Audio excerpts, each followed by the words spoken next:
All right, Lori Ballen here again today. We're going to talk about how to find out what keywords your web pages are ranking for. And we're going to be able to do this a few ways using our tool SEMrush. And if you don't yet have SEMrush, I'm going to put a link here, but if you just go to loristools.com, you're actually able to see all of the tools that I use on a daily basis to do all the things that I do. I don't necessarily need all of these tools, but once they're in the budget and you can afford bells and whistles, it's nice to add these tools that make our lives easier and help us to do things faster and more efficiently. So this one right here, SEMrush, is one that we're going to use today. So if you use my link there, I would appreciate it. It is an affiliate link, and also you'll get a free trial when you sign up for that. So I would appreciate that. And so let's go back to our, let's see. Okay, so I was doing competitor research on the other one. Let's take a look at, this is our, one of my real estate agent websites. Okay, obviously you can see I've been working aggressively on it this year. So what we do is you type in your website right here in the domain overview tab. Then you scroll down to where it says organic keywords, whatever you're showing here in the organic keywords. So today I have 14,367 organic, unpaid, earned in keywords ranking in the top 100 results from the search engine. So these are, we're going to go ahead and click View Full Report. And now, as long as you have the paid version, you're going to be able to actually look at, if the free version, you can look at like 14 results or something like that, which for a lot of you that are just starting off, that'll be fine. But as you grow and you have more keywords and more pages, you're going to want to have a better paid subscription to this software to be able to see all the keywords you rank for. It's interesting. Before I could afford the bells and whistles, I would just keep a spreadsheet and I would write all the keywords that I wanted to rank for, and then I would go manually look them up on a clean browser or on another computer to look at where they were ranking for. It was really very, very manual, but it worked. It worked not like this. There's no way I'm going to find 14,000 keywords that I rank for. But this has been able to give me a whole lot of information. So what I'm able to do here is I can sort this right here by traffic, okay? And what I'm able to do then is see which keywords are bringing me how much traffic of my ranking keywords. So how about this silly little blog post, What is a Casita? Has 5,400 monthly searches in the United States. I believe I'm on the desktop, looking at desktop right now. Yeah, on desktop. So there's mobile and desktop, but this gives me a good indicator. And it 5%, over 5% of my search engine earned traffic is coming from that one blog post. Isn't that crazy? That just blows my mind. And from this keyword phrase, what is a casita? And it has no cost per click value, so you would assume that it's not a very valuable keyword term, or just nobody's figured out to bid on that yet. But since I'm earning in, I'm going to keep it right there. Second one, how far from Reno? How far is Reno from Las Vegas? Third one, how long does it take to close on a house? Fourth one is Las Vegas zip code map. Cheap houses in Las Vegas, Keller Williams Las Vegas, which is the brokerage that I'm licensed with, and you can go on from there. And what I learned from doing this is what type of activities and what types of topics are bringing me website traffic.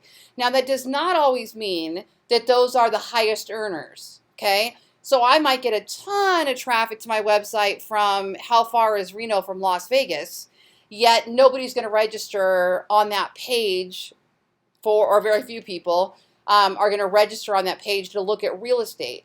But what happens is they click through, they find my website, and in the future, if they ever Google anything about buying or selling real estate in Las Vegas, or they Google other local information, they're more likely to find my site higher on the search engine results page because of that relationship that was formed with Google once they actually land on my website. So there's still a lot of benefit to that. And it does tell me, okay, if I want to go earn more traffic, these are the activities. But then if I want to just go earn more leads, I need to look at my other software where I'm tracking all my leads, right? But traffic's your first, it's the domino. You know, if you tip over one domino, it knocks over all those other dominoes. Traffic is your domino. However you're getting it, Facebook ads, Google pay-per-click, organic, social groups, Facebook interactions, you know, your online sphere of influence that you're getting to visit your market report every month, whatever it is, however you're generating traffic, that's still the domino, okay? And the other really cool thing here I'll show you today is we can look at pages. So we look at pages, we're able to track what pages from Google's database are sending us traffic and in what order. So again, if you look here, this traffic percentage is an estimate of the percentage of traffic brought to this page from organic search results, unpaid, earned in. We're ranking on the search engines, right? We're ranking on Google. Okay, so how 8.5% of my pages that are ranking on Google that are bringing me traffic is coming from this one right here, the Las Vegas strip and strip map. Okay, now if I want to, I can click on this little box to the left. It'll open up the page in a new tab, which I have a million tabs open right now and I'm recording, so that's why it's slow. And you're able to take a look at what this page is and why it's ranking so well. Okay, so I've got information about all the hotels and where they are, the addresses, and a interactive map here that I built on my maps with Google so that they can actually click on them and see where the hotels are. And then I've got content information, so it's great. So that's a traffic earner right there, right? And the second one, cheap houses for sale in Las Vegas. Those are going to be just homes that are like under 100,000 in Vegas. We got a ton of them. Third one is a Christmas blog, popular every year. Fourth one is what is a casita. Now watch this. Now I can click on the page. So let's click on this Ballen, on this strip map one. And it's now going to show us all the keywords we rank for that page. So let me view the report. Check this out. 480 keywords I'm ranking for that one page. And this doesn't even track all those long tails. You know, when you have the keywords strung together that have 5, 6, 7, 8, 9, the keywords strung together, the one-time searches, and there's a large amount of those, right? We're not even seeing those.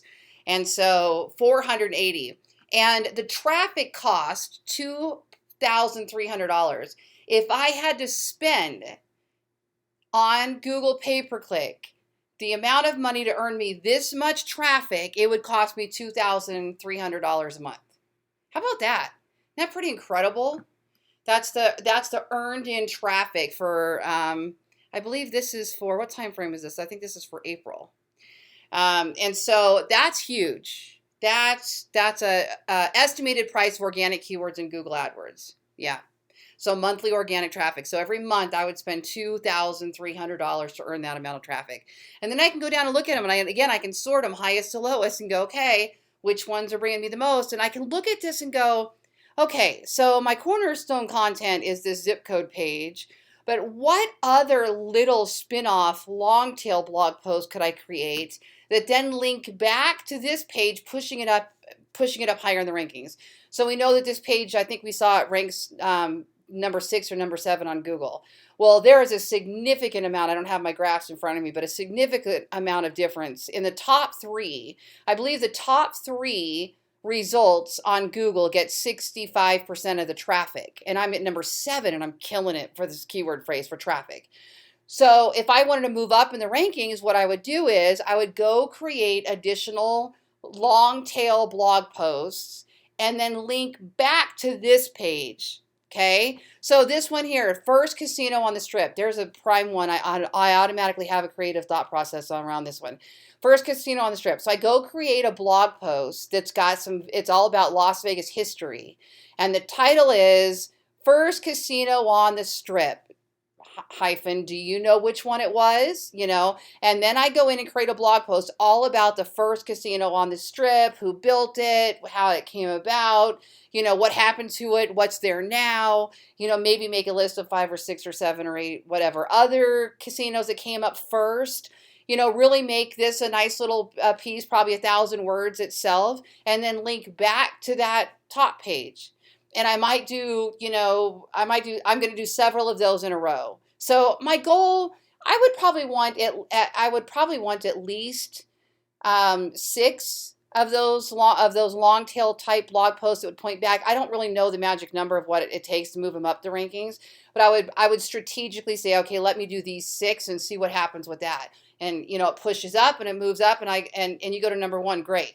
If it goes to number 3, number 4, number 5, and you're still then keep going with these spin-off blogs and keep posting it back there. And these little spin-off blogs will rank on their own for some crazy long tails, and then they'll drive traffic back up to that cornerstone content. So that's where I pull value from all of this. And so the first column here is the position.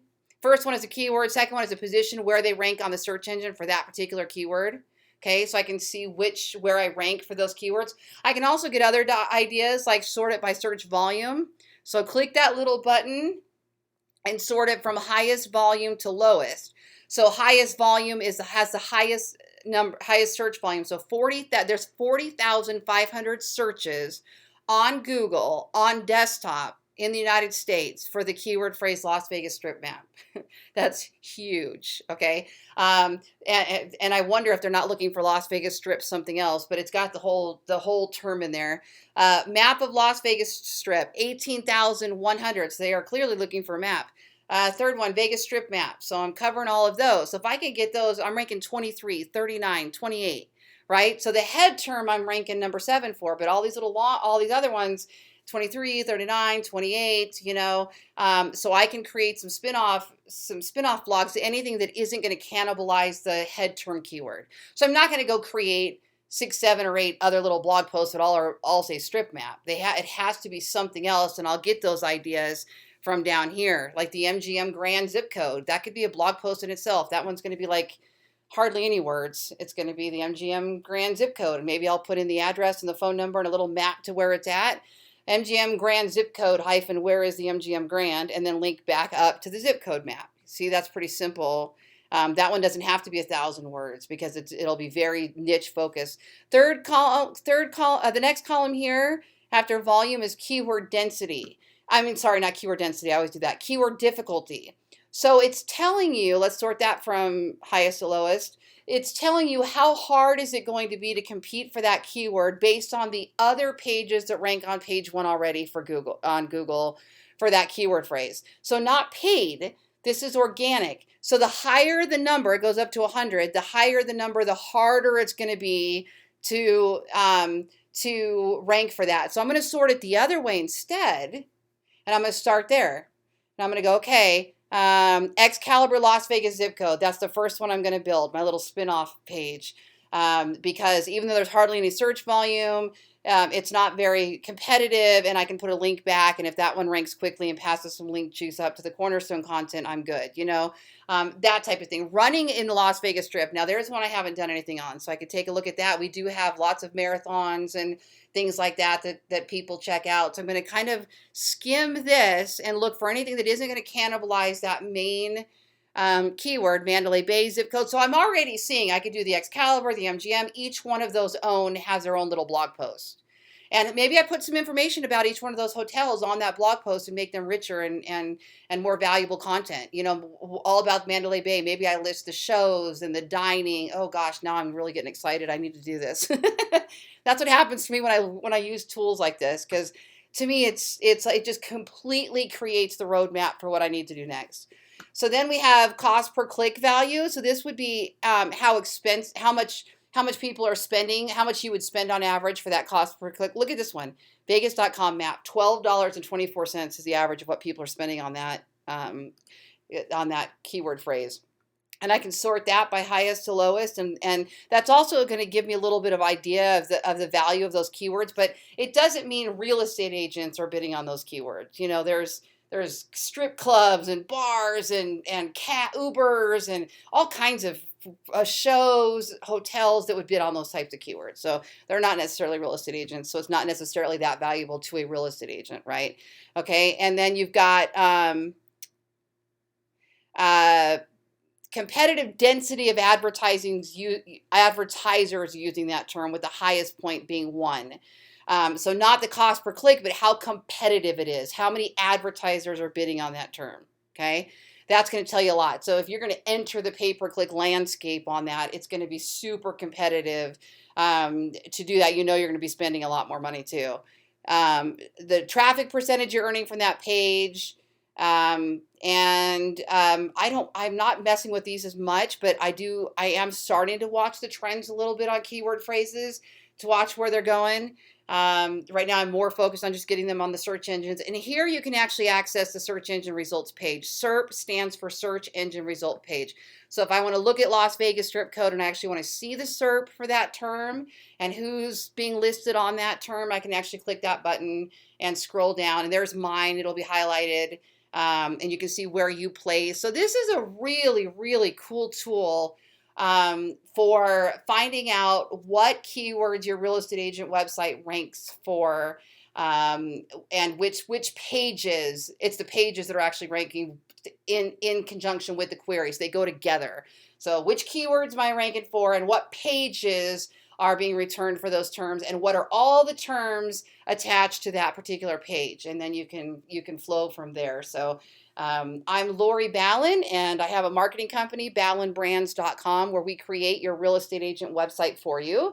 We handle your pay-per-click. We create amazing content strategy to help you rank on the search engines that you can also share on social. And I also have that's called ballenbrands.com. And I also have a real estate company, obviously. And I am based here in Las Vegas, and we serve Henderson. I also have partners all the way up into Reno. And we would love your referrals. If you have any for Las Vegas, just remember Lori Ballen Team. Thank you so much for joining me today.